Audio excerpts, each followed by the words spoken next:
今次咧我哋 book 嘅呢間酒店咧就叫做安隱南舍。咁呢個安隱南舍咧個設計咧就係好有禪意嘅設計美學啦。我覺得佢又搭有啲西式嘅元素咁樣啦。咁呢一間酒店咧，佢只係有27間房間，佢係由跟我入嚟睇下先。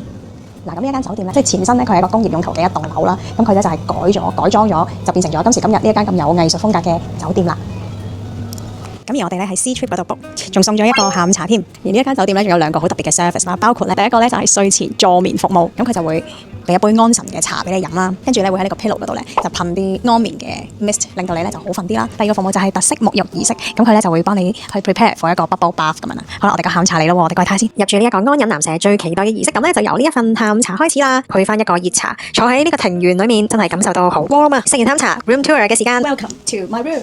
好，請入嚟。呢個衣帽間都幾闊落，呢個咧就可以通到嚟個廁所啦。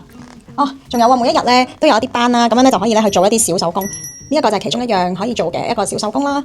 佢已經 send 咗 timetable 出嚟啦。咁有雙洗手盆嘅設計，跟住通翻出嚟就有呢一個好長嘅 sofa 啦，同埋有張床。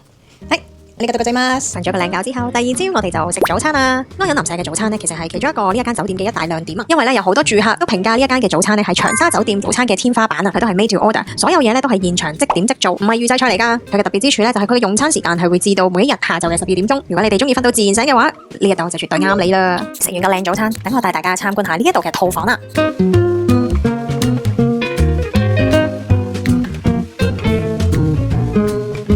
呢間就係套房，咁佢有個 sofa area， 咁你見到佢呢啲台咧都係好有格調啊，佢啲台啲家私，咁而間房都真係好有空間感啦。佢仲有一個浴缸係喺呢間房入邊，所以係幾 cosy 嘅個感覺。嗱，呢個洗手間咧對比起我哋間房咧，我覺得就細啲嘅，佢淨係得一個洗手盆啦，好似個感覺係窄啲咯。咁呢個 shower 咧，我覺得都係我哋嗰個係闊啲嘅。哦，有一個洗手盆喺度。之後咧，我哋就入住呢一間帕哈日長沙酒店啦。呢間酒店位於長沙嘅心臟地帶。好，等我哋而家就帶你做一個 room tour。Welcome。嗱，呢一個帕哈日呢間酒店咧，就喺2024年6月嘅時候先開幕嘅。咁呢間酒店咧，佢就出名係一間雲端嘅奢華酒店啦。點解咧？因為我哋而家係身處喺50幾60樓嘅位置啊！大家睇下。不過今日個天氣咧就蒙查查啦，但係我哋係完全係最高嘅嗰棟樓。咁佢下低咧就係長沙嘅市中心嗰個最勁嘅商場啦，就係 IFS 啦。我諗呢間房咧個空間感啊非常之十足啦。咁佢有張床啦，跟住有個 sofa 啦，又有一個餐台嘅 area 啦，你可以喺下低買外賣上嚟食都得啦。跟住同樣呢個咁奢華嘅酒店，當然要配備雙洗手盆嘅設計啦。